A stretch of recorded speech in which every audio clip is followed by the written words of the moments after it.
Olá, pessoal, bem-vindo a mais um Vinho e Prosa. Estamos hoje já no 13º episódio, já são 13 episódios e hoje, claro, que mais um episódio especial. Então, pode pegar já a sua taça, já sirva o seu vinho, que o episódio já vai começar.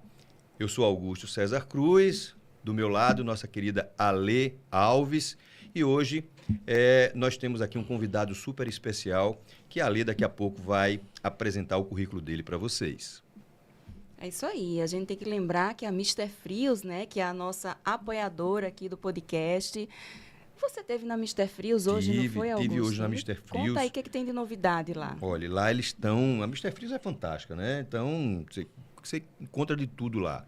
Para quem gosta de tomar um vinhozinho, além do vinho que você compra maravilhoso, com preços maravilhosos, você vai encontrar toda a parte de frios, de queijos, de embutidos, de pães. Eles fazem uns pães lá fantásticos, que são muito bons. Natural. Fermentação natural, fabricação própria.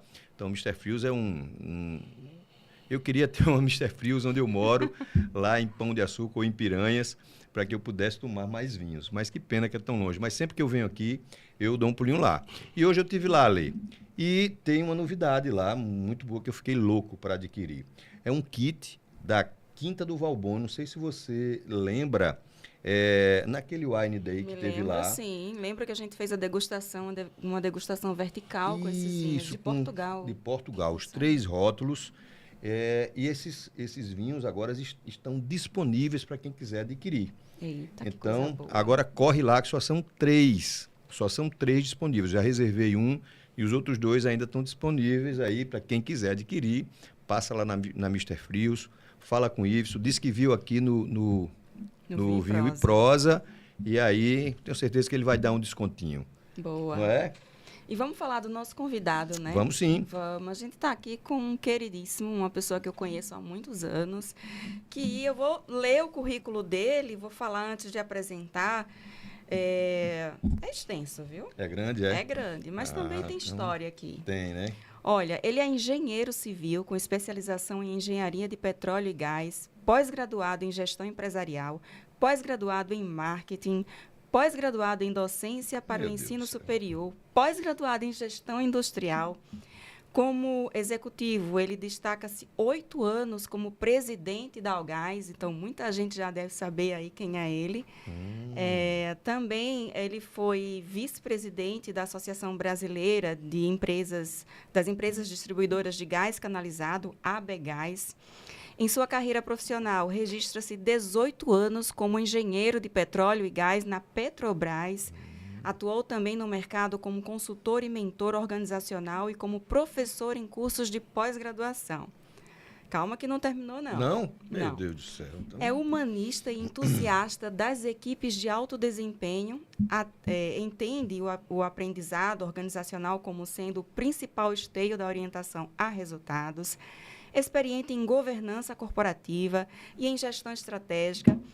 Atualmente, ele exerce cargos de conselheiro de administração em algumas organizações privadas, sendo profissional certificado no Programa de Desenvolvimento de Conselheiros na Fundação Dom Cabral. E para fechar esse currículo exemplar, o que é mais importante aqui para a gente, né? Ele é um apaixonado por vinho. Gerson Fonseca, seja muito bem-vindo ao nosso podcast. Prazer, Ale, prazer, Augusto. Confesso que, além de honrado, eu me senti muito feliz com o convite, apesar de ter alertado a Ale que pelos podcasts que eu assisti aqui no Vinho e Prosa, né, eu digo, Ale, só estou vendo enólogos e sommeliers. Ela disse, não, mas nós também estamos abrindo espaço para os enófilos, para os amantes do vinho. Então, dessa forma, topei, disse sim, mas estou aqui como enófilo, como amante do vinho. Mas esse podcast é um podcast assim, altamente democrático, né? Então, aqui é para todo mundo. E o nome já está dizendo, é vinho e prosa. Então, é para a gente bater um papo, né? Conversar bastante, falar da vida e, claro, que para pessoas que gostam de vinho, então casa perfeitamente aqui. Isso aí. Mas eu vi, Jéssica, que você tem assim um currículo enorme, né? Você já ocupou cargos assim de extrema relevância aqui no nosso estado. é um profissional bastante gabaritado, com vários cursos, professor do curso de pós-graduação, na sua área técnica, assim, que construiu uma carreira muito sólida e, como você estava falando um pouquinho antes, hoje já está aposentado, mas ainda continua com algumas atividades de consultoria e alguma coisa. Mas conta pra gente como foi que o vinho tocou no seu coração e aí fez parte da sua vida. Conta pra gente um pouquinho. Olha, primeiramente, quando a Lê falou que era um quadro de vinho e vida, né? Antes de eu dizer sim, eu refleti assim, bom, de vinho eu tenho litragem. De vida, eu lembraria a Cora Coralina, onde ela diz que eu guardo em mim todas as idades que eu vivi. Então, eu digo, bom, se é de vida e de vinho e vida, eu acho que eu tenho aí as duas coisas. Olha, a primeira imagem, assim, de vinho é a imagem de meu pai saboreando o vinho, eu ainda na infância. Deviam ser vinhos de mesa. A delicatessen da época em Maceió era Helvética. Ficava ali na Rua do Livramento. Então, eu acho que quando ele ia receber a aposentadoria no Banco do Brasil, passava para tomar um chopp no bar do chopp e ia na Helvética e comprava algum vinho de mesa. Naquela época era proibida a importação. Não é que fosse proibida, né? Você só importava. Se você exportasse algo, aí você podia importar no mesmo valor com a guia da Cassex, então tinha era complicado, né? Uma complicação. Então, possivelmente, aquele ritual que eu via meu pai na mesa era com algum vinho de mesa ali, né? Meu pai faleceu, eu tinha 12 anos, em 1971, então não... Essa é a primeira imagem do vinho na cabeça. A partir daí, tem vários momentos que estão cravados pelo vinho ao longo da vida, né? Lembro algum mesesário de namoro aí. Mesesário de namoro, que nós fomos jantar no rooftop do Hotel Otton, Pajuçara. Isso, antigamente eram os melhores ali. Era o Otton e o Beira-Mar, não era? E Eu sou dessa época aí. Eu não tinha nascido não, Não, tá? né? Deixa eu registrar isso aí. Eu já é do meu tempo. Peço desculpas que eu amanheci hoje um pouco resfriado. Imagina. Nada Mas melhor lembro do que que nós isso. Nada tomamos- melhor do que essa tosse do que um gole de vinho, viu? Daqui a pouco a Eu lembro gente... que nós tomamos um Chateau do Valier Rosé, né? Para comemorar aquele mesesário de namoro. Parece nome de vinho chique, né? Não, eu achava até que era vinho francês, né? Eu ofereci o para a nome, namorada um vinho Chateau francês. de Valier. Depois descobri que o Chateau do Valier, uma iniciativa da Martini Rosso, no Brasil, para produzir algum vinho que fosse diferenciado, além dos vinhos de garrafão. Trouxe algumas caixas para plantar no Rio Grande do Sul, mas um nome assim Um impressionante. nome jogada de marketing fantástico. Chateau de Impressionou, Valier. impressionou tanto que hoje somos casados, temos 43 Olha anos. só. Opa! Então aí Ao foi Chateau o... do Valier. Parabéns. Rapaz. Mas que maravilha. Mas já que a gente está tomando esse vinho, vamos fazer um brinde, né? Porque a gente, um vinho tem que Vamos dar brindar a um vinda do brindar. Gerson Eu queria aqui. ali que você apresentasse esse vinho pra gente aqui, que nós estamos tomando aqui com o Gerson. Vamos. Que vinho é Você esse? sabe que brindou tem que beber. Opa! Vinho... Delícia, viu? Olha, esse é um vinho... Eu sou suspeita para falar porque eu amo os vinhos da importadora que eu represento aqui, da Moldávia, né? São vários países do leste europeu, na verdade de todo o mundo, mas os vinhos do leste europeu têm me encantado bastante. E esse aqui é um vinho da Moldávia, que é um corte de Merlot com Rara Neagra. Ele tem esse... Dá Tem pra pegar esse aqui? rótulo aqui, eu não sei se dá Deixa eu pra colocar ver aqui aí. mais próximo aqui. Que rótulo lindo, É um né? rótulo em 3D, é tem um um anjo, anjo, segurando né? um cacho de uvas. Deu, que maravilha. Então é um vinho que... Mostra aqui. Ah, Aqui, Felipe, dá pra pegar nesse? Tá? Ó, muito maravilha. bem. É 70% Merlot, 30% Rara o Merlot tá Neagra. bem Bem presente né? nesse A Rara Neagra vinho, é uma né? uva O Merlot eu típica adoro, daquela né? região lá. E um vinho assim que dá rótulo para maravilhoso. harmonizar tanto com carnes mais com pouca gordura, como também com massas com molho vermelho. Dá também para gente aqui com a nossa tábua de frios da Mister Frios. É um vinho para toda hora. Não, é um vinho assim de médio para leve corpo, né? Você vê que não é um vinho muito encorpado. Você gostou? Deixa o nosso convidado falar. Diga aí as impressões que você achou desse vinho. Muito. Como enófilo, se reduz àquela impressão do gostei ou não gostei, né? Aham. Gostei Você muito. gostou? Gostei muito. Aham. Um vinho que em boca preenche bastante. Aham. Aparenta ter um teor de álcool alto, não sei qual é a graduação dele, mas não tem deve álcool ter o no quê? nariz.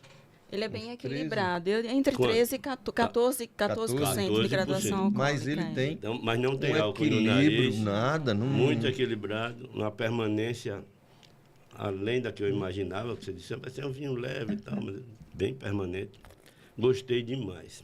Já vou fazer uma encomenda dele aqui. Olha Também. só. Olha Ele é só. distribuído por quem, esse vinho? Esse pela é Wine? pela Master, Master Wine, Wine. que é a minha empresa. Muito bem. Depois vamos colocar aqui, então, o @ da Master Wine, para quem quiser adquirir esse vinho. Um vinho fantástico. O rótulo já impressiona. Um Vou fazer excelente assim presente agora para o como final de gesto, ano. não é um Chateau do Valier, pelo contrário, é muito melhor, mas impressiona tanto pela qualidade que até pelo rótulo também, né? Que é muito bonito, um anjo segurando ali um cacho de uvas maravilhoso. Mas Mas quando parabéns. você disse, Augusto, de vamos fazer um brinde, vamos fazer um tintim, né? Você sabe a origem do tintim, o porquê do tintim? Não, Boa não tô, pergunta. não tô lembrado nisso. É que no vinho, Ah. no ritual do vinho, nós devemos dispor de todos os sentidos, né? Aham, Nós usamos a visão, aham. usamos o tato, Tato, isso. o olfato, Uhum, o paladar, Paladar. faltava a audição. uhum. Ah, Daí o tintim. Olha Então aí. vamos mais um brinde aqui, Olha vamos, aí. vamos vir aí. E é verdade, porque só Tá esse vendo? som, né, esse do Do tintim, cristal. já dá vontade de tomar mais um gole, Então verdade. completa os 5 sentidos. Muito interessante. Boa. Mas então você estava falando do seu início lá, quando quando o vinho começou a tocar o seu coração. Mais adiante, então, eu percorri esses estágios do vinho no Brasil, aí, do vinho de mesa, a iniciativa do Chateau do Valier. Quando morávamos em Salvador, lembro bem que tomávamos o Almaden tinto e o Forrechier, também 2 vinhos nacionais da época, e gostávamos disso tudo, né? Porque era o que a gente Não- conhecia, era o que né? a gente Era o que a tinha, gente né? tinha aqui É no verdade, mercado. então. É aquela coisa, né? Dizem que cachorro gosta de carne com osso. É. Dê filé para ver se ele não vai gostar. Ah, com certeza. Então, aquela era a nossa carne com osso que existia ali na época. Lembro de um presente que ganhei do amigo Jacinto, uma caixa de Almaden branco, no final dos anos 80, aí, que tinha Chenin Blanc e Sauvignon Blanc. Rapaz, achei aquilo uma maravilha. Eita. Foi a minha iniciação no vinho branco, assim, Olha. foi isso aí. E Duas achava uvas maravilhosas, muito né? bom. Chenin, Blanc e o Sauvignon Muito Blanc. bom. Excelente. Então, assim, essa litragem foi sendo percorrida à medida que que eu fui ficando exposto, né? A novos rótulos, a novas castas, a novas uvas. E aí você hoje prefere tomar o quê? Mais vinho branco ou mais vinho tinto? Rapaz, eu adoro os dois, passando pelo rosé e pelos claretes. E finalizando com os vinhos de sobremesa. Para Então mim, eu Ou faço, seja, eu tudo, faço, você é vinho- completo. eu faço o percurso todo, do espumante Aham. ao vinho de sobremesa. Pode me oferecer o percurso que eu E vou. você toma. Mas tem alguma uva predileta, não? Você dizer, não, essa daqui... Eu tomo Eu também, eu tomo gosto- tudo. Agora eu tenho as minhas uvazinhas prediletas. Eu gosto de explorar. Eu sou dessa Explorar turma aí. novos, É. Eu não me fixo, não. Eu gosto. Tem alguma uva que eu não gostei? Não me recordo. Não lembra. Porque vale muito mais a experiência do. Eu tenho amigos que só tomam Malbec e tenho amigos que só tomam Primitivo. Falando assim de duas castas bem difundidas e que agrada bastante, né? O Primitivo com aquele ainda doçorzinho no final, a Malbec Malbec. pelo excesso de oferta que a gente tem aqui do vinho argentino, que é muito bom. Chega os vinhos com um preço bastante competitivo. Mas eu gosto mais de explorar. Entendeu? Eu não tenho assim... Gosto dos cortes, lógico, né? É impossível não gostar do corte bordalês. Gosto dos cortes italianos. Eu gosto dos varietais, eu gosto de experimentar. Né? Essa variedade, essa pluralidade que tem o vinho. Eu li recentemente que existem 8.000 castas catalogadas, você tirando as que têm nomes que são o mesmo nome para a mesma uva, como a gente falou do Primitivo, né, e das Infandel, que é a mesma, você já reduz aí para perto de 5.000. Assisti uma palestra da Ale de um livro com 3.850 uvas. Eu fui contar outro dia. Esses números aí, cada um que diz cada um né? Um Às vezes é 3.000, outro é 5.000, 8.000. Na verdade, existe um livro que é da Jancis Robinson, que tem as uvas catalogadas e ela fala em 1.800 e alguma coisa. Eu não sei se já está, se tem uma edição nova com 3.000, não sei. Mas o que as pessoas falam, e eu não sei realmente de onde é essa fonte, precisaria pesquisar, que é exatamente isso, em torno de 5 a 10.000 uvas da família Vitis viníferas que existe no mundo. Então, olha, o menor número que pegar desses, se eu começar a experimentar uma casta por semana, eu não sei se... Você imagina quanto tempo? Vai ser 52 por ano, a gente não vai, né? Então, eu me proponho... A gente morre e não termina de experimentar todas. Aí, e vida longa para todos nós, para experimentar todas essas castas. Né? Verdade. Então, assim, eu me proponho a experimentar. Eu gosto de explorar. Então, numa mesa de restaurante, quando os amigos pedem para eu escolher, eu prefiro não escolher. Porque eu vou escolher os que eu não conheço. E aí tem o risco de agradar ou não agradar. A mim vai agradar de qualquer jeito, porque eu vou ter a experiência. Né? Lembro do Nelson Mandela dizer, eu não perco nunca. Ou eu ganho ou eu aprendo. Então, com aquela experiência, eu vou, no mínimo, aprender alguma coisa sobre aquela uva. O que os outros escolherem, com certeza vai me agradar também. Então, quando eu estou exposto numa loja de vinho ou numa boa carta de vinhos, eu vou sempre escolher aquilo que eu não conheço, que é a oportunidade do que eu não tenho em casa ou que eu não tenho de comprar. Né? Por falar nisso, Ale, eu já vou pedir então ao pessoal que mande as suas dúvidas. Nós vamos fazer agora em dezembro, deixa eu virar aqui um pouquinho para cá, para a câmera, e o microfone também. Nós vamos fazer aqui um programa especial agora em dezembro, já aqui pertinho do Natal, né? O programa especial de Natal. E vai estar aqui eu e a Lê. Nesse dia nós não vamos ter convidados, vai ser só eu e ela, onde nós vamos tirar todas as dúvidas que vocês têm aí sobre vinho. Então, a partir de agora, quem tiver uma dúvida, qualquer que seja a sua dúvida sobre vinho, manda pra gente, que nesse dia será um episódio super especial. Então, a gente vai falar de tudo. Isso, coloca aí no comentário do YouTube quais são as suas dúvidas que a gente vai olhar. Manda lá no direct, lá do nosso Instagram, que é o Vinho e Prosa Cast, Instagram, Vinho e Prosa Cast, e no nosso canal do YouTube também.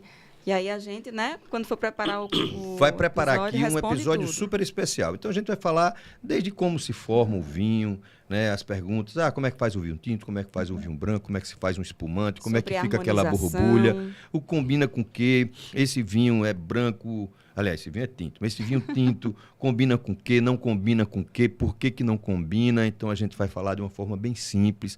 Vamos também dar dicas de como escolher vinhos no supermercado ou num restaurante, pegar uma carta de vinhos e não olhar assim, às vezes a gente não entende nada, ou chegar no supermercado, olha um monte de vinho na prateleira, o que é que nós vamos escolher de um, de outro. Vamos falar um pouco mais sobre algumas uvas, principalmente essas uvas que a gente toma mais, como falou aqui, a Zinfandel, que é o primitivo também, que o Zinfandel mais nos Estados Unidos, primitivo na Itália. Falar do Malbec, falar do Cabernet Sauvignon, de vinhos chilenos. Bom, vai ser um episódio maravilhoso e não perca a oportunidade de tirar aquela sua dúvida, aquilo que você ainda não sabe sobre vinho. manda para a gente que a gente vai ter o maior prazer de responder nesse episódio especial. Vamos falar de viagens, vamos falar de vinícolas. Você gosta de viajar para conhecer? Bastante, né? É capaz de eu ser algum descendente de Marco Polo, né? Eu gosto de viajar bastante e explorar, né? Todos os elementos que foram do local. E a bebida é uma delas, o vinho é uma delas. Então, exploro esses Alguma sabores e experiência paladares. marcante nessas viagens em alguma vinícola, algum país que você visitou, assim, que vale a pena a gente conhecer a história? Olha, são tão variadas que... São muitas. Mas, bom, uma surpresa que me causou... Eu estive em Mendonça em 2010 e só se falava de Malbec. E só se bebia Malbec. Em 2022, retornei a Mendonça. E uma grande surpresa foram os Malbecs de altitude, com mais mineralidade devido ao calcário. E a surpresa maior ainda foi Cabernet Franc. Então, os Cabernet Franc da El Inimigo, isso me causou surpresa. Eu não esperava encontrar isso em Mendonça nesse momento. Não. Realmente, isso aí foi uma hoje surpresa. os Cabernet Franc que estão vindo lá de Mendonça são maravilhosos. E eu acho que será o Malbec do futuro. Sim. Eu acho que no futuro vão se beber muito mais Cabernet Franc, será? Você acha? do que a própria Malbec. Talvez o Malbec fique assim como em segundo plano, né? Mas eu acho que o Cabernet Franc de lá é muito bom. Eu adoro Cabernet Franc de lá. Como também de uvas brancas, estão falando também, hoje se fala no Torrontés, que é a uva que é mais produzida em Salta, né? Mais na região também mais alta, que tem muita altitude, mas estão falando muito na Semillon, que seria uma uva branca que também está sendo muito explorada e também bem cultivada na Argentina. Nessa segunda ida a Mendonça em 2022, tomei um branco numa vinículazinha minúscula, bem distante, que agora me fugiu o nome, mas que era de uma uva branca, parente daquela uva que faz o Tokai, aquela formite. Sim, da formite. Me causou também Boa impressão. surpresa. Pois é, Esse mas eu episódio acho que com essa agora mudança, né, climática, né, tá tendo novas condições climáticas, os terroirs estão mudando, e aí eu acho que é a oportunidade de apresentar novas uvas, não porque são novas antigas, mas novos cultivos dessas uvas que muitas vezes antes foram testadas nesses terroirs que não tinham um resultado tão surpreendente, e agora com essas mudanças climáticas estão se superando. Né? Você sabe, por exemplo, que tem uma uva chamada Touriga Nacional, que é lá de Portugal, que está sendo plantada em Bordeaux, né, na França. E muito bem trabalhada, né, muito bem, estamos falando excelentes vinhos de Touriga Nacional lá em Bordeaux. Quer dizer, é uma revolução no mundo do vinho. E Cabernet Sauvignon sendo plantado em Portugal. Em Portugal, pois é verdade. A revolução dos super toscanos na Itália foi a Cabernet Sauvignon sendo plantada lá na Toscana. É verdade. Né? Então, assim, é muito interessante essas experiências. Teve até um episódio aqui de vocês que eu assisti. Fiquei maravilhado aí com a Carol e com o Mário. Né? São fantásticos. Dois alagoanos plantando vinhos. Só tem um apelo. Plantando uvas. Só tem um apelo para os dois, que a próxima iniciativa de uma vinícola seja em Alagoas, né? Pois ou lá em Mar Vermelho, desafio, como o Mário em Mar desafio. Vermelho. ou lá em Pão de Açúcar. Não, Pão de Açúcar não tem a mínima condição, não, porque ali muito quente, esse solo da costa franciscana, que nós temos aí 240 quilômetros de costa franciscana, é muito parecido com o do Alentejo. Conglomerado, com seixos, com minerais. Não deu certo lá em Petrolina. Mas o problema, com suas devidas ressalvas, vamos dizer assim, porque a uva precisa de frio noturno, ela tem que ter amplitude térmica para poder segurar principalmente a acidez. Ela tem que ter um certo grau de maturação, ela precisa do sol de dia, ela vai ser madura, né, vai concentrar açúcares, mas à noite ela precisa esfriar para poder então manter a acidez da uva e quando for para o vinho, passar essa acidez para o vinho. O nosso sertão não esfria de noite. É muito pouco, né? Ela precisaria de mais baixas, assim, temperaturas mais baixas para poder segurar a acidez. Tanto é que o grande problema lá da Petrolina e de Juazeiro é justamente segurar um pouco a acidez. E às vezes tem que fazer algumas correções, né? Isso aí. Mas é um estilo. Estão fazendo. Mas é um estilo, estão fazendo. exatamente, Estão fazendo. Tem um estilo. Tem água abundante, né? Eles Como fazem o Mário lá. falou de Mar Vermelho, da primeira ideia que eles tiveram. Aham. Mais frio, né? Talvez ali no sertão, em Água Branca, que é bem porque ele falou em frio, Pão em de Serra. Açúcar, né? Aí Pão de Pão de Açúcar, Açúcar- meu Deus do céu. a Não, cidade mas mais falei em Pão de quente. Açúcar para homenagear. Eu sei. Obrigado, amigo, obrigado.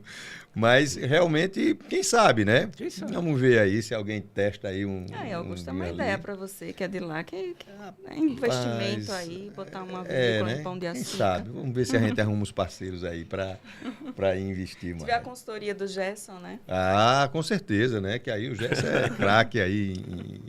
Mas, Gerson, me conta mais então. Me conta uma história que não sai da sua cabeça sobre o vinho que você passou. E diz, poxa vida, essa aqui nunca mais eu vou esquecer. Além do fato da sua esposa ser até hoje ser encantada pelo Jatu do Vale.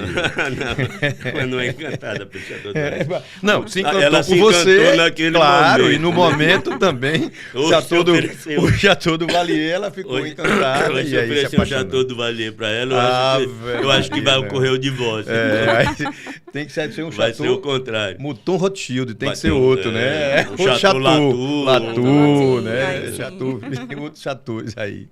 Mas diga aí. Eu gosto dessa peregrinação, Augusto, né? Não tenho uma história marcante, porque todas, assim, esse olhar de estrangeiro, de quando a gente chega num local, tudo isso é marcante. Aham. Então, assim, já conheci diversas vinícolas de várias partes do mundo, né? Já pisei em 6 continentes, já tive em Opa. 26 países, e em todos eles cidadão do mundo. eu procuro. Estive na China agora, eu pedi um vinho chileno. Você é doido, vai tomar uma porcaria dessa? Eu digo, vou. Tomei um Cabernet Sauvignon chileno. Do Chile. Do chileno, não, perdão. Do Chile? Chinês. Ah, da China. Da China. Meu Conte falei pra Deus, Chile, gente, foi? qual foi a falei impressão? Chile. Falou do Falou Chile. Chile. Foi. Perdão, na China. Ah. E pedi um vinho chinês, também um Cabernet Sauvignon da China. Aham. Valeu para o momento ali. Aham. É o que tinha para o momento e valeu a experiência. Era um vinho muito ligeiro, Não tinha fraco, muita muito leve, não tinha complexidade. complexidade nenhuma. Mas, pô, muito difícil. posso dizer que tomei um vinho chinês Aham. e valeu aquela experiência Aham. ali. É verdade. Né? Então, assim, fazer esse enoturismo é algo assim que eu acho muito bom, muito bom. Fiz a parte do norte de Portugal ali, a Alvarinho lá no Porto, vale, ali na lá no região. Minho, naquela região ali do Minho, norte. aham. Depois descemos percorrendo o Douro, pernoitando em algumas vinícolas. Então, É lindo aquela região ali. Cada né? local... Vai descer o rio? Né? Sabe viver, Sim, né? sim. Descer o rio ali. o Pelos Alto rabeiros. Douro e ali perto de Passo da Régua, ali, aquela região Lamego, Ah, a Quinta da Pacheca, da toda Pacheca, aquela né? região ali. Nós passamos ali 5 dias ali percorrendo aquela região. tomaram um pouco de vinho ali, não foi? Isso vai dando litragem, né? Então, do vinho verde ali do Minho, passando pelo Douro, de Portugal ali. Em outra ocasião, nós fizemos a Serra da Estrela e o Alentejo, sempre provando Os vinhos. os Provou vinhos, do queijo. os vinhos lapucinhos, Claro, queijo de né? ovelha. Ah, Fantástico, né? Na Califórnia, lá no Napa Valley, sobrevoei aqueles vinhedos de você balão às 5 da manhã. foi mesmo. Tomei ali, Ali, tinha de vinícola para visitar Isso é uma ali. experiência a partir fantástica, né? Lá na Califórnia eu não Roberto- conheço, não. Essa aí é... Roberto Mondave. Quero viver para Então, isso, viu? então, Quero viver para viver tudo visitei isso. Mas você aquele foi lá ali. na Mondave, não? Fui. Ah. Fizemos uma degustação ali fantástica dos vinhos Provou prêmios os vinhos, prêmios. Provou o Ops Roberto One. Mondave. Rapaz, eu pedi a série dele de prêmios para degustar. Não, o vinho, O Ops One foi o vinho mais caro que eu já provei e é da Joy Venture, né? Que é do Rothschild, né? Do Barão Com o Rothschild, Mondave. com o Mondave. Inclusive, o rótulo dele é um de costa para o outro, assim. Tem duas silhuetas e é um vinho fantástico. Para mim, um dos melhores vinhos que eu já tomei. Vale, quer dizer, ele custa hoje uns 5 mil e poucos reais, né? Quer dizer, realmente é para poucos, né? Nem é todo mundo que pode, hoje tem condição de tomar um vinho desse. Mas quem puder, pode tomar, que é fantástico. Parafraseando Jorge Luiz Borges, eu diria que o vinho está suspenso entre as memórias e os esquecimentos. Então, tem muita coisa que ainda fica na memória, outras vão embora, né? Vão embora nos esquecimentos. Mas percorri ali o Napa Valley em 2017, creio eu. Assim, vou percorrendo o mundo aí. Mas que... E provando dos vinhos que estejam do local.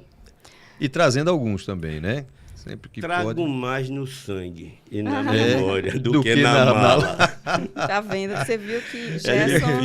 É difícil trazer vinho na mala, porque só vale a pena você trazer se for realmente aqueles... E tem aquela coisa também, né? Quando você está viajando, está vivendo aquele momento, aquela experiência, aquilo ali, quando você toma aquele vinho lá, de repente você traz o mesmo vinho para cá, não é a mesma coisa. O vinho, ele não tem aquela mesma sensação, não dá a experiência aquela mesma outra, emoção. né? Você serve um pouquinho mais, de falar em vinho, você serve um pouquinho mais. Você sabe que eu conheço o Gerson, Augusto. Vou dar aqui para você se servir. Eu conheço o Gerson de quando eu me formei na faculdade e fui fazer uma pós-graduação, né? Então, eu era muito novinha ainda. E lembro de Gerson falando muito de música. A gente foi colega de turma, falando muito de música. Sempre gostou de ter esse estilo de vida, né, Gerson? De curtir a literatura, a cultura, a música.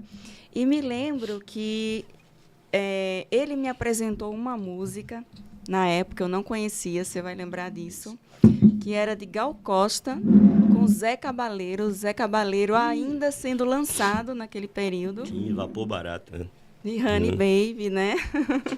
E eu nunca esqueci dessa música que ele me apresentou. E eu queria aproveitar essa memória que eu tive agora e perguntar para você, assim, eu sei que cultura, literatura, música, viagens, tudo isso faz muito parte da sua vida, né? E como você consegue misturar, colocar o vinho dentro desses momentos, para você, qual a música ou qual o momento que merece realmente ter uma taça de vinho do lado? Olha, eu acho que quais os momentos que não merecem ter uma taça de vinho do lado? Eu imaginei que a resposta fosse ser essa. Não, até brincando com essa coisa do enólogo e do enófilo, diz que o enólogo, o sommelier, é aquele que diante de um vinho ele toma uma decisão. O enófilo é aquele que diante de uma decisão ele toma um vinho. Essa então, é assim, boa. o enólogo e o enófilo, você tem essa complementariedade, né? O enólogo, ele traz significado para o vinho, o enófilo vai trazer significância, essa importância. Verdade. O enólogo, ele faz a contemplação, o enófilo faz a celebração, né? Se fosse para parodiar, que você falou de música, para parodiar a Rita Lee, né? O enólogo prima o amor, o enófilo o sexo. Então, né? É a celebração. Aquela música da Rita Lee, Amor e Sexo. Rita Lee, Então, assim, todos os momentos, eles merecem um vinho. Obviamente, com temperança, né? O vinho requer essa busca do equilíbrio. O vinho não é para embriagar o corpo, né? É para embevecer a alma. Então, o vinho não é para tomar porre. Claro. É verdade. Aquilo é uma bebida social para Tem outras formas, se você quer tomar um porre. É verdade. Então, o vinho é para essa celebração com temperança, com parcimônia. Gostei dessa frase que ele disse aí, né? A gente aprende muito aqui. Poxa vida, é verdade. Não é para, como foi? Embriagar a alma não é para No que eu falei? embriagar o Não, corpo. eu disse que o vinho não é para embriagar o corpo, é para embevecer a alma. Embevecer a alma. Olha aí. Muito Então, bem. isso Eu você vou pode assistir. fazer. Esse aí eu vou gravar essa frase Não, eu vou aqui. assistir Pode ir lá. esse podcast e vou sair anotando todas as frases essas de frases. Gerson Fonseca. Mas é isso, Pelo Gerson, menos- concordo com você, realmente. Então, assim, sempre que você tiver essa disposição, né, de contemplar, de celebrar, de embevecer a alma, pô, toma o vinho. Toma o vinho. Não é à toa. O vinho é mais um conceito antropológico do que o que se imagina, né? Aham. Foi encontrada uma semente de uva Aham. numa rocha com 60 milhões de anos. 60 milhões. Isso é a época em que os dinossauros viveram. Aham. E graças à extinção dos dinossauros, as trepadeiras puderam sobreviver, porque os dinossauros saíram destruindo as florestas. Então, quando o Homo sapiens surge na superfície da Terra, as videiras já existiam há milhões de anos. Aham. É verdade. Quando a agricultura foi inventada há 12 mil anos, logo em seguida, aí, há 10, 8 mil anos, você já tinha os humanos já selecionando videiras e plantando videiras. E esse percurso dos rituais com o vinho na humanidade, ele vem desde essa época, né? Verdade. No Egito Antigo, na Grécia Antiga, na região lá do Cáucaso, lá, Geórgia. Geórgia, Armênia. Então, você E as tem... histórias, né, de deuses, né, como Dionísio, Baco, né, que são Sim, né? deuses Dionísio era o do deus do vinho para os gregos, Pros o Baco é gregos. o equivalente Pros romanos. para os romanos, né? Isso. E o vinho é tido, então, como uma forma de você se aproximar do divino. Isso. Então, as celebrações dionísicas, né? As celebrações, Isso. Você Intensas. sabe que a palavra bacanal sim. vem de Vem Baco, Por isso. né? Sim. Pois é, vem as pessoas que não sabem, gente, Daí- bacanal, ela vem das celebrações, como o Gerson está falando aqui, são celebrações alusivas aos deuses dos vinhos, né? Dionísio para os gregos e Baco para os romanos. Então eram as festas, né? Eram as festas as que eram festas para praticadas na Baco, época para na Grécia. e aí eram os bacanais. Só que as pessoas deturparam, né? Claro, né? E bacanal porque hoje assim, ó, na Grécia existia realmente essas festas Aham. que eram culto a Dionísio, mas aí quando foi levada pelo Império Romano, aliás, quando foi levada, né, pelos fenícios para Roma, que aí Dionísio ganhou o nome de Baco, as festas elas começaram a ficar descontroladas. Então começou a haver realmente uma como é que eu posso, que palavra eu posso usar, né? Uma bacanalização. E aí, na época, o governo da época, o Império, acabou com essa festa, porque era para semelhantes os carnavais que a gente tem hoje. De hoje, né? De hoje, né? Que tem essa exploração sexual, vamos dizer Exploração, assim, do exatamente. tema mais propriamente dito. Mas desculpa, Gerson, eu estou lhe interromper aqui para falar de bacanal, mas Falei de Dionísio. Também vai falar falando de Baco, né? Mas o vinho está presente na história da humanidade, né? Os gregos pré-socráticos aí já usavam o vinho Aham, em suas reuniões para discutir filosofia. aham. Então, por isso que eu falo, o vinho é muito mais um conceito antropológico na nossa existência, né? O ritual com o vinho, ele percorre aí já a nossa existência há pelo menos 10 mil anos. Uhum. É E verdade.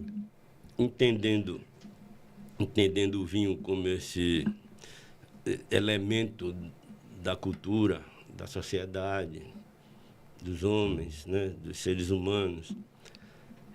E, óbvio, sem os exageros, né? Qualquer extremo é prejudicial. Então, o vinho exige temperança, né? Exige que a gente tenha essa parcimônia com ele, senão você vai desperdiçar o vinho. É verdade. Vai desperdiçar unidades de vida sua e vai desperdiçar o vinho. Quando tem um amigo que toda vez que a gente toma assim um vinho melhor, vou abrir outra garrafa de um vinho melhor do que sabe. Não, daqui por diante é downgrade, senão a gente vai sacrificar o próximo. Pode ser um vinho muito bom que a gente vai desperdiçá-lo, porque que já não vai provou ter esse. como. Então, hoje o dia está reservado para esta divindade aqui. Não abra outro muito bom. A gente vai estragar. Se for continuar tomando vinho, vamos fazer um downgrade. Mas não estrague outra garrafa no vinho muito bom. É verdade. Você acredita, hoje o consumo de vinho no mundo inteiro está diminuindo.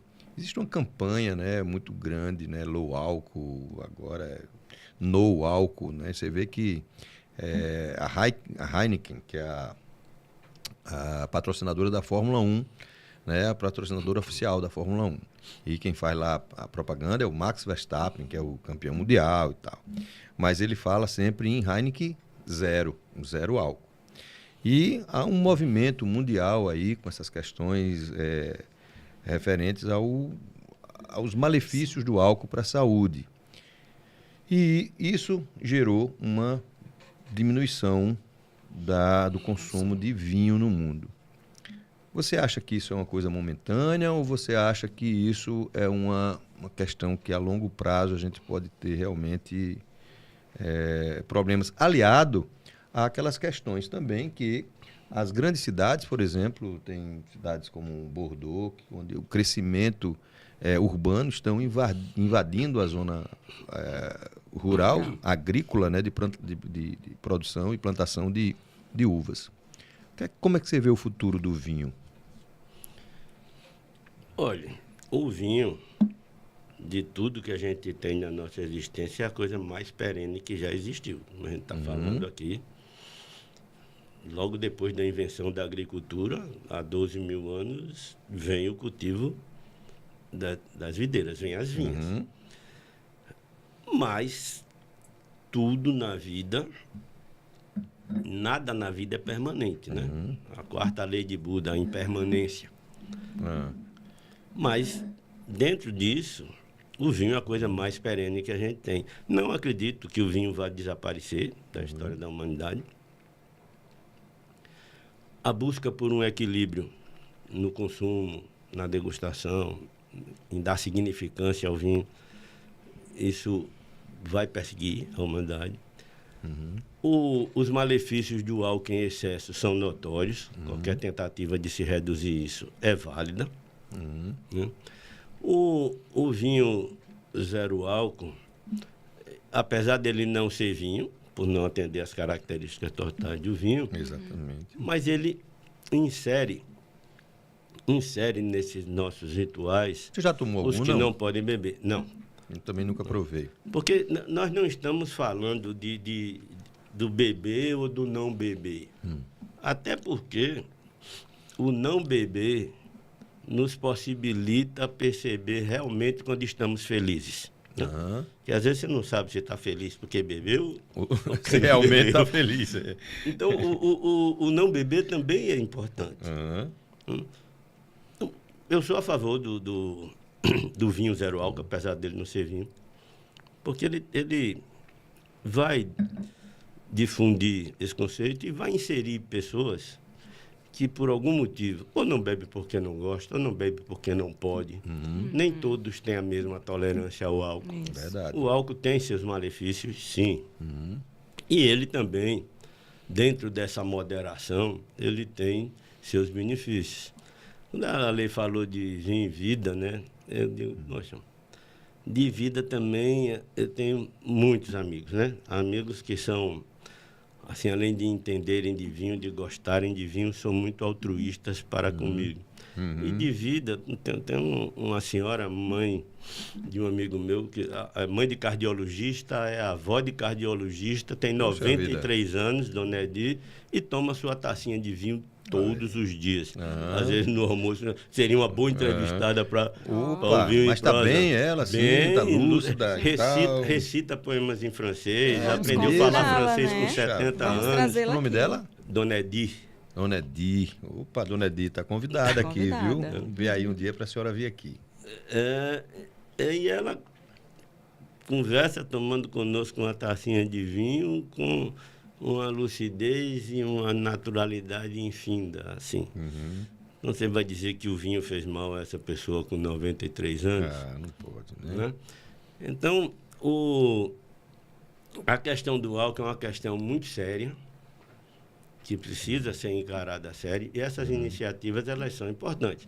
Agora, entrar numa polêmica se é vinho ou se não é vinho, eu acho, assim, desnecessária. Não vai levar muito longe. Isso vai permitir aos que não bebem viver a experiência do ritual.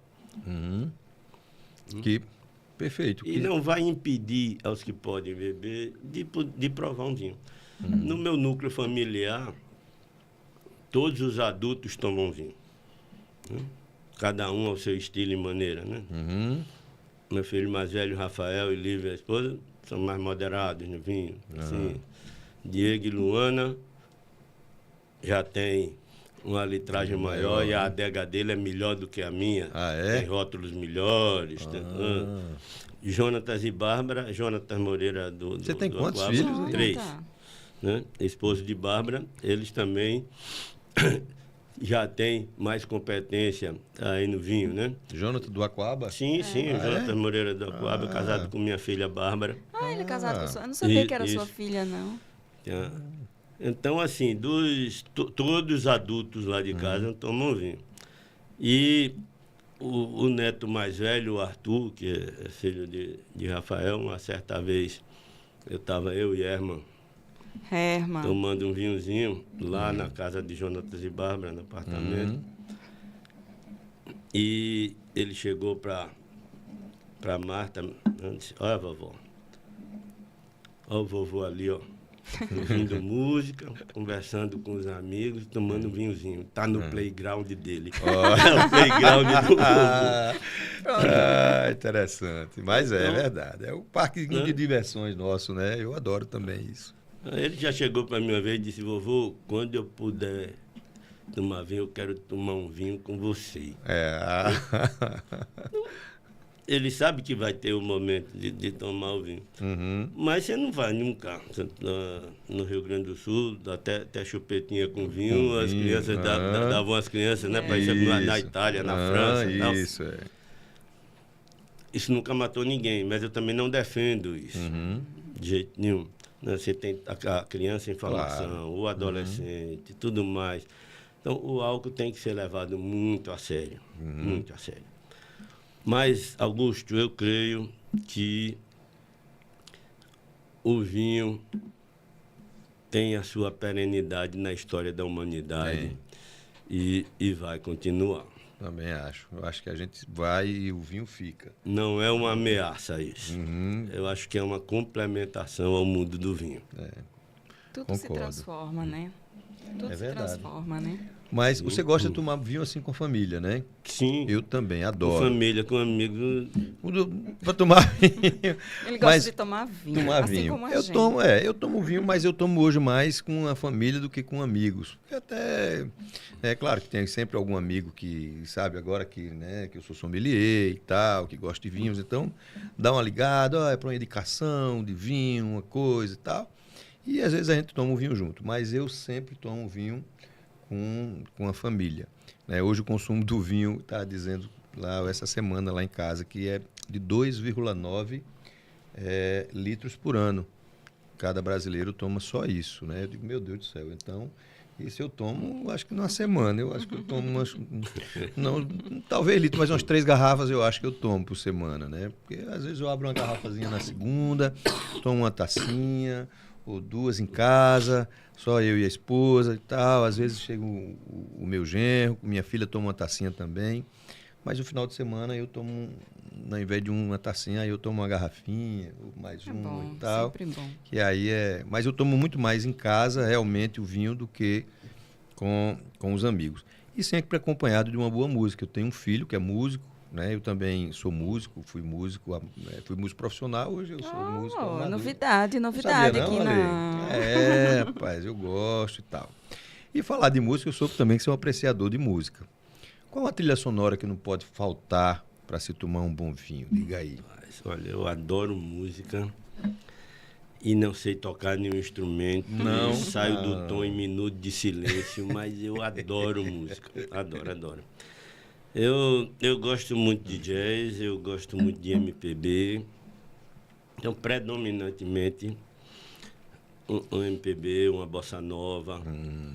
Mas gosto de jazz em todas as suas modalidades, do jazz clássico. E é o que você escuta quando toma um vinho? É o que combina, né? Eu construo algumas playlists, mas nessa ânsia do novo, eu nunca boto as minhas playlists para tocar, né? Eu peço mais para tocar de forma aleatória. Que aí você descobre uma nova interpretação, um novo arranjo daquela música. Isso.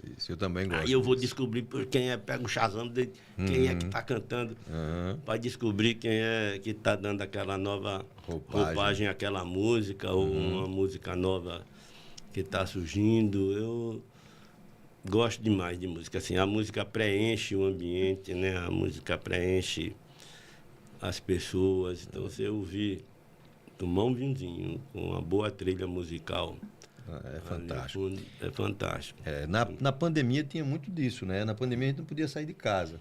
Eu acho que um período que eu tomei bem vinho aí foi na pandemia, porque tinha as lives. E, né, não tinha aquelas coisas de live. Hoje tinha live de Lulu Santos, aí eu me lembro, tal. E Lulu Santos, vamos tomar a pandemia para mim não teve muita diferença não, porque eu trabalhei mais do que tudo na minha vida nessa época. Foi mesmo? Eu trabalhava em banco, né? Pois é. Eu em casa, mas eu sempre tomava um vinhozinho, assistindo uma live. Eu estava olhando uns stories antigos meus aí do Instagram e tinha lá toda uma livezinha, tinha gente tomando Você um vinho. e muita gente, né, no Brasil, que houve realmente um aumento muito grande no consumo de vinho aqui no Brasil, no período da pandemia.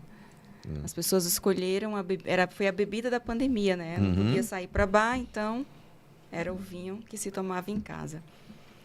Você também, Gerson, tomava vinho na época da pandemia em casa? Sim, a litragem aí aumentou bastante. Eu diria que a média foi 365 garrafas por ano, né? Nossa!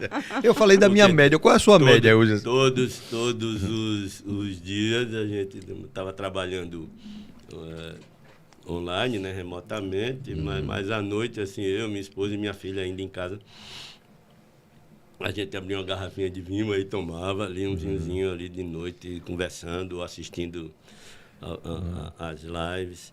Então, a litragem da pandemia, ela foi alta. A facilidade da assinatura do vinho, essa facilidade também, de você comprar pela internet na época da pandemia, isso tudo facilitou e propiciou, assim, conhecer, né, vários outros. Mas não, eu diria que umas 3 garrafas por semana. Isso aí, média, na minha média, por aí. então... Mas você toma mais com a família, ou mais com os amigos, ou com os dois? Ou tem alguma confraria, alguma coisa? Não, já participou de alguma confraria? Eu participei, assim, eventualmente, de um momento de confraria, mas com amigos, nos finais de semana, durante a semana, sempre com a família. Sempre acontece alguma coisa, que a gente tem um motivo ali para tomar um vinho, mas com os amigos, o vinho, ele permite essa amplitude, né, nas amizades. Que você começa a conversar sobre o vinho que você está tomando e termina conversando sobre o mundo. Né? Então, os amigos aí são imprescindíveis nisso, né? E Jorge Amado dizia assim, eu acredito em amizades, por isso as exerço. Então, eu diria que eu as exerço com o vinho, né? Então, exercer as amizades aí, o vinho traz essa oportunidade de você exercer as amizades com descontração, com alegria e sem exageros, né? Claro. E sem exageros. A gente está chegando quase no final, nem parece, né? A gente tá já passou esse tempo quase, todo, meu Deus, quase uma uma horinha hora de conversa. Meu Deus. Mas eu queria fazer uma pergunta para você, Gerson. Você tem muita vida aí, você tem muita experiência de vida. E O que seria para você hoje, depois de tudo que você já vivenciou em termos de profissão mesmo, em termos de vida social, de vida familiar, o que você considera hoje uma vida bem vivida? O milhão ainda está por vir. Na hora que você achar que já viveu tudo, acabou. Na hora que você perder a sua curiosidade por aprender, você já morreu. Então, por melhor que tenha sido a sua existência até então, não perder essa percepção, né, essa inquietação de que o milhão ainda está por vir. Por melhor que tenha sido o que já viveu. Não perder a inquietação por aprender, né? Ser um eterno aprendiz nesse mundo. Acho que isso nos motiva sempre a dar um passo a mais, né? A acordar e o que é que eu vou descobrir de novo hoje. Isso aí. Isso aí. Muito bom. Tá Muito vendo? bom. Lição Rapaz, de vida aqui pra gente, Que né? maravilha, Gerson. Olha, obrigado por ter vindo aqui. O episódio de hoje foi maravilhoso. Você se mostrou uma pessoa assim que, apesar de gostar muito de vinho, né, mas trouxe muita história interessante pra gente. Um cara muito culto, né, muito viajado, e foi enriquecedor aqui pro Vinho Prosa tê-lo aqui como convidado. Augusto, Ale, eu que agradeço o convite, peço desculpas, me acordei hoje resfriado e Imagina. tá tossindo aqui, mas então peço desculpas aí, agradeço imensamente de coração o convite, né? Fiquei muito feliz e honrado de estar aqui com vocês. Obrigado. A honra é toda nossa, toda minha, que conheço esse rapaz há muito tempo e admiro demais. A gente não pode esquecer de pedir para os nossos ouvintes, para os nossos telespectadores que compartilhem esse episódio, né? Tantas histórias, tantas ideias boas. Então, tem pessoas que merecem ouvir tudo isso que a gente está conversando. Tem que deixar o like lá também, né? Deixar o like, curtir o episódio, né? E seguir a gente, caso não siga ainda, lá no Vinho Prosa Cast, no nosso Instagram. Cada vez que você dá um like lá, o que é que acontece? O YouTube entende que esse episódio foi bom e ele vai mostrar para outras pessoas que gostam do mesmo tema, no caso vinho, para que as pessoas também possam assistir e aí a gente difundir e crescer cada vez mais, porque o nosso intuito é de levar essa conversa boa, como hoje tivemos aqui, uma conversa maravilhosa com o Gerson, para que outras pessoas possam ver também esse episódio e também se inspirar nesse maravilhoso mundo do vinho. Então, muito obrigado mais uma vez pela parceria. Obrigado a Mr. Frios, nosso colaborador. E dizer também que eu estou numa confraria agora, viu, Ale? Vou matar você de inveja agora. Oxi. A confraria, e nessa confraria tem vários amigos que já tiveram aqui. Né? Tem o Deco, tem o Iveson. É o Clube do Bolinha. É o Clube do Bolinha, não entra mulher não, é só homem. Tem o Iveson, tem o Antônio, tem o Guilhermo, só estou falando das pessoas que já vieram aqui. Muito bem. Tem o Ricardo, então, são várias pessoas aí que tem o Mário está lá também. Coisa boa. E o nome da confraria é EPIC, E-P-I-C.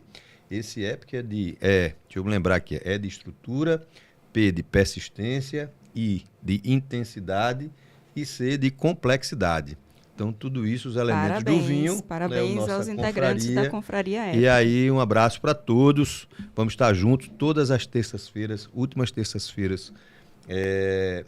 De cada mês a gente se reúne para ver um tema legal e tal. Já foi Merlot brasileiro. O próximo vai ser Chardonnay. Muito bem. E aí, vamos lá, um abraço para a galera lá. Gente, obrigado, um abraço, boa semana para todo mundo. Tchau, tchau.